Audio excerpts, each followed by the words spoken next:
Welcome, and we actually completed this particular parsha last time, so we are actually going to do Torah Temimah this morning.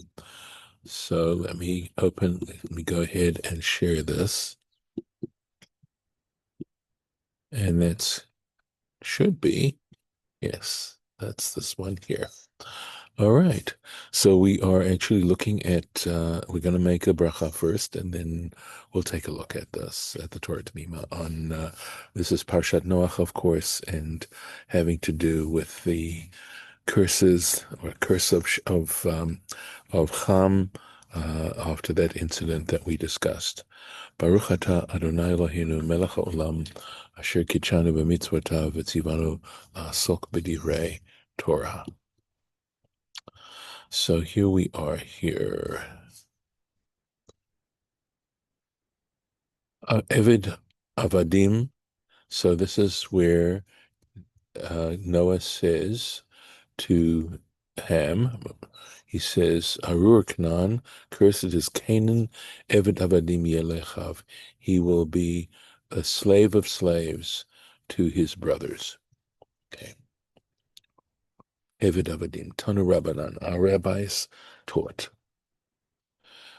Kesheba'u b'nei Afriki ladon im Israel, when the children of Africa came to have a case against the Jewish people, against Israel. So we know that Ham essentially represents the people of Africa, the nations that were settled in Africa. Shem represents those who settled in Asia, and Yefet represents those people who settled in Europe. At any rate, at this particular time, the Africans said, Amru, they said, Eretz Canaan Shelanuhi. They said, the land of Canaan should belong to us. And of course, Canaan was one of the children of Ham. Dichtiv, as it says in Parshat Mas'eh, this is in the book of Numbers, it says, Eretz Canaan l'gvuloteha. It says the land of Canaan according to its borders. Uknan avuhonhu, and Canaan was our ancestor, so the land should belong to us. Amar lahem Gviha ben Sisa. This individual, Gviha ben Sisa, said to them, who was taking up the case on behalf of Israel, Ketiv, it states, Arur Canaan. We have the statement of Noah's that says, Arur Canaan, cursed be Canaan. Eved Avadim Yelechav, he will be a slave of slaves to his brothers. And the ruling is, the law is, Eved Shekana Nechasim, that if a slave acquired property, Eved Lemi Nechasim Lemi.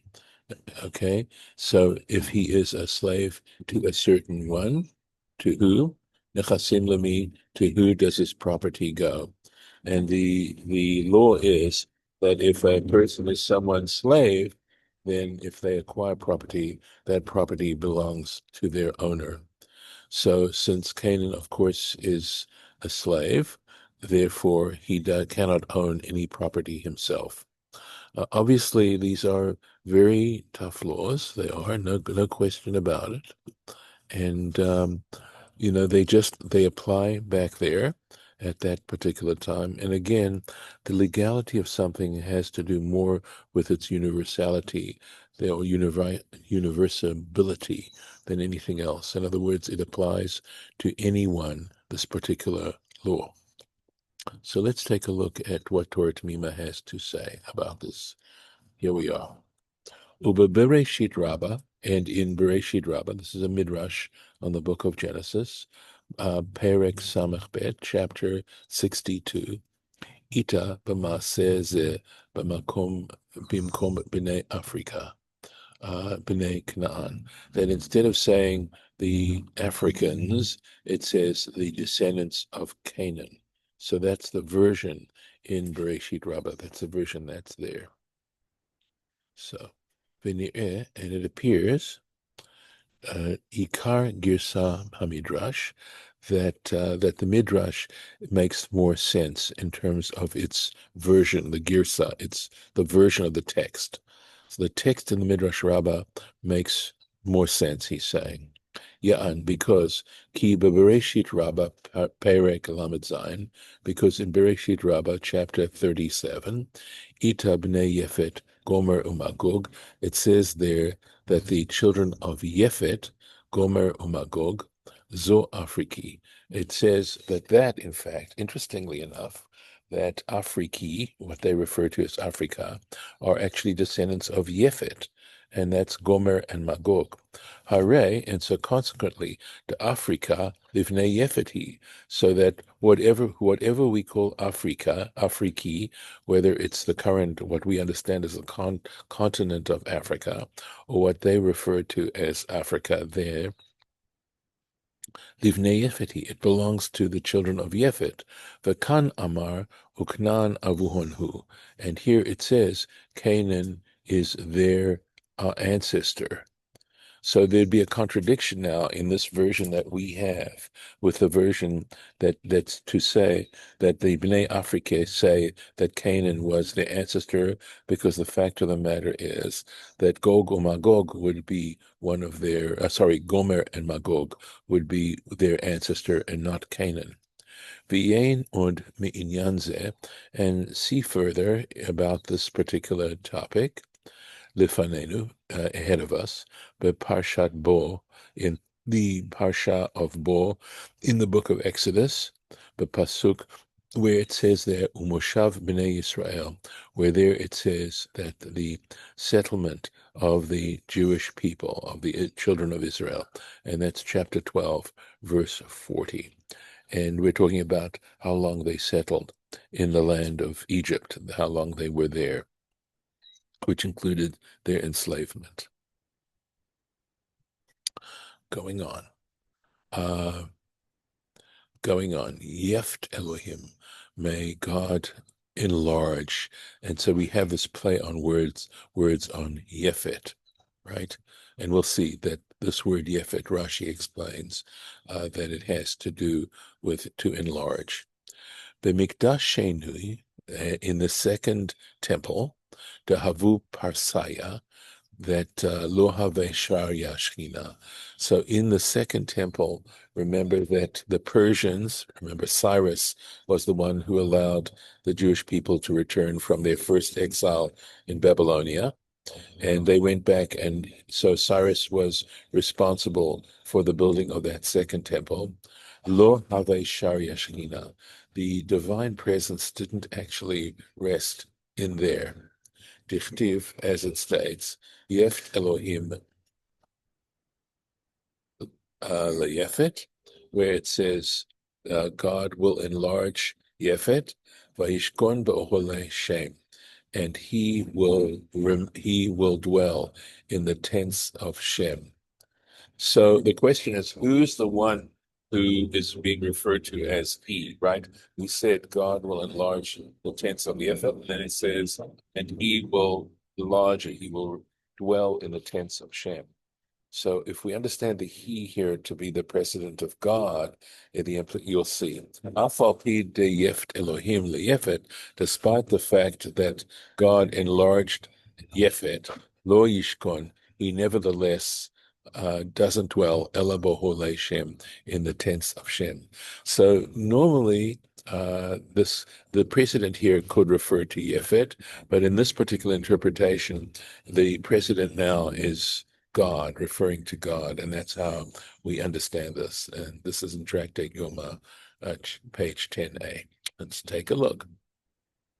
So, Ritzono Lomar, what he wants to say is, Afal Pi, Shehirchiv Hashem Yefet, despite the fact that God enlarged the tents of Yefet, or enlarged Yefet, Shezachu Livnot Bayit Sheni. So the enlargement they understand here is to say that they merited to build the second temple. And of course, the real point about the temple is that it's a nexus point between the divine, between heaven and earth. It's the place of entry between the divine and earth. And so being able to build a temple is a tremendous and ultimate merit for whoever is able to do that, whoever is worthy, I would say, of doing this. And so what this is also saying is that Yefet was worthy of building the second temple and building a temple, but nevertheless, however, nevertheless, Lo Shatashkina, the divine presence did not rest. Rak v'mikdash shevana Shlomo sheba mishem, that in the sanctuary that Solomon built, and Solomon, of course, is a descendant of Shem. The Jewish people are descendants of Shem. That's why we're referred to as Semites. The Yefet milashon harchava, and here he mentions specifically that the word Yefet has the meaning of enlargement. Kepiresh Rashi b'pasuk zeh, as Rashi explains in this particular verse. V'drasha haba'ah, and in the next interpretation, yitba'er de farsim ba'im miyefet, and we'll explain that the Persians come from Yefet. So give me one moment to check something. Okay. So welcome, David. Glad to have you with us. Going on to the next chapter. So in this particular chapter, we have the genealogy here, so as we'll see. Ve'ele toldot b'nei Noach. These are the generations, so genealogy of the children of Noah. Shem, Ham, v'Yafet. So we know he had three sons, Shem, Ham, and Yafet. Vayivaldu lahem banim achar hamabul. And sons were born to them after the flood. We're going to not have anything until, as you can see, verse 3 here. Okay, so verse 2, excuse me. Bnei Yefet, the descendants of Yefet, Gomer, or the sons of Yefet, Gomer, Umagog, Umadai, V'Yavan, V'Tuval. Right. So this is where we come up with the idea of 70 nations, by the way, that are the ones who are descendants of Noah. Right. Magog, Madai, Yavan, Greece, V'Tuval, and Tuval. Umeshech v'Tiras, and Meshech and Tiras. So so we see 1, 2, 3, 4, 5, 6, 7 sons. So interesting here. Let's see here. Gomer. I think I left out, I think I skipped a comment, so I may need to go back here. Yes, right. We did not do this. We went to this, and I did not do this particular one. So let me go back and make sure I cover this particular commentary. It's an important one, as you will see. So, Yeft Elohim, may God enlarge, etc. Tani, it is taught. Rabbi Shimon ben Gamliel Omer, Rabbi Shimon ben Gamliel Omer. So Tani introduces a source of Mishnaic origin prior to the year 200. Lo hitiru lichtov et hasfarim. The books were not permitted to be written. And when we talk about the books, what are we talking about? Sifrei Torah Nevi'im Ktuvim. So essentially, we're talking about the books of the Bible. Those are the books we're talking about.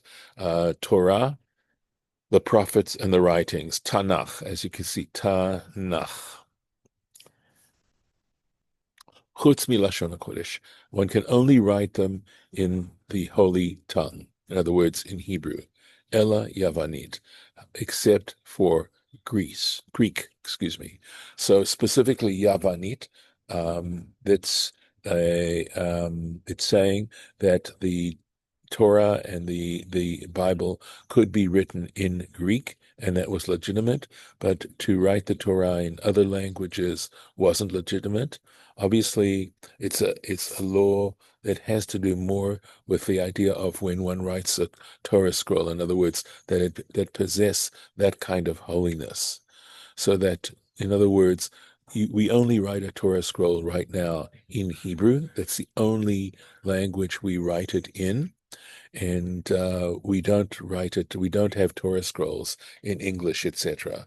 That is, written by hand on parchment and that have that degree of sanctity. My tamaba. So what is the reason? The Amar Kra, because Scripture states, Yeft Elohim leyefet, may God enlarge Yefet, vayishkon be'oholei Shem, and let him dwell in the tents of Shem. And here the precedent is going to be Yefet, not God, as our second, the one we did just now. Yefiuto shall Yefet, the very essence of the beauty of Yefet, Yehe ba'olahei Shem, shall dwell in the tents of Shem. Okay, so let's see. Yes, go ahead, David, and welcome. So are we coming to this? Why is Greek permitted but no other languages? So we're gonna see this now. Okay, got it.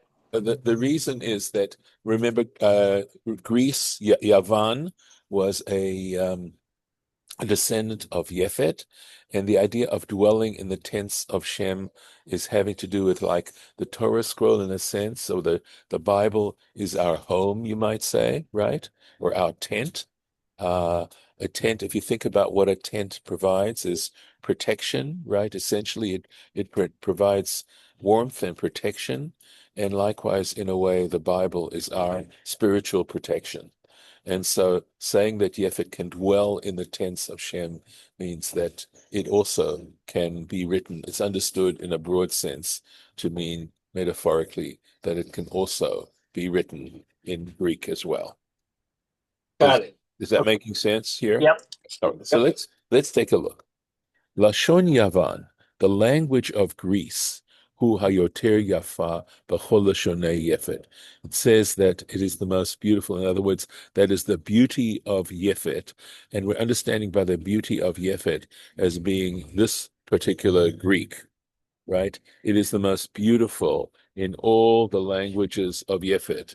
So, you think of all the European languages, and Yefet is, that Greek is considered the most beautiful, at least according to this opinion, right? And it would seem, Darish de Vayishkon, that it would seem that his interpretation of this term, Vayishkon, and he will dwell, Musav al Yefet, that here we're saying that the Yishkon, he will dwell, is referring to Yefet.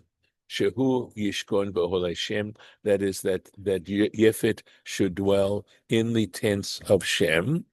V'acharei de lefize ein ze bracha l'Shem, and since this is not a blessing to Shem, right? This particular blessing, it's specifically, this blessing is specifically to Yefet and not to Shem. This is not a blessing to Shem.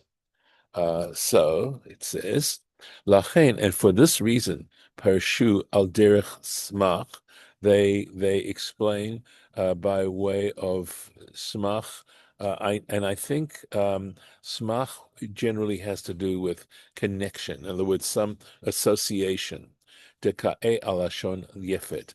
So they say that this beauty that they're talking about has to do with the language of Yefet, Vidok, and this makes sense. This is exactly what they're talking about.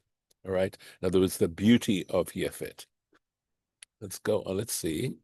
Right. There's more to this. Umihu, however, ha'idna, right? Today, in other words, the question that he's going to ask is, well, why don't we write Torah scrolls in Greek? Well, we don't. We only write them in Hebrew. We don't write Torah scrolls in Greek. And here is the reason, and it may make you smile. Shenishtabesh lashon Yavani hayashan. The reason is that this ancient language, this ancient Greek version that they're referring to back at that particular time, has gotten muddled. In other words, we know that language doesn't remain static, and we're saying that this particular form of Greek that was considered so beautiful no longer exists like that. Ein Sefer Torah nichtevet ela bichtav v'lashon Ashuri. And for this reason, Sifrei Torah, Torah scrolls, are only written bichtav, in the script and the language Ashuri. This Ashuri has to do with the orthography of the Hebrew to be found in the Torah, but it is Hebrew. Okay. Rambam, and this is a reference to where we see this. This is Maimonides, Perek Aleph, chapter 1, Halacha Yutet, law 19, mit Tefillin, in his laws on Tefillin. This is in his Sefer, in his Mishneh Torah. This is the Maimonides encyclopedic work on Jewish law. And this is where he talks about the fact that no longer are Torah scrolls written in Greek because we don't have this Greek that they're referring to here anymore. And we'll stop here for today because that way we can get started in the next chapter right here. So let me mark this here and I will stop the share and we'll start this genealogy tomorrow. So as I mentioned, we finished everything on Parshat Shlach, and so we are I'll double check about that. All right. And so we'll continue with Torah Temimah unless we have material to do in Parshat Shlach. That still needs to be done. But I think we did in fact complete everything. So I'm gonna mark the place and stop the share. Okay. Any other thoughts, David? Just interesting little details that we have here. And questions we might never even think of. I don't have anything else for the record. Okay. All right. So we'll stop the recording for now. Thank you.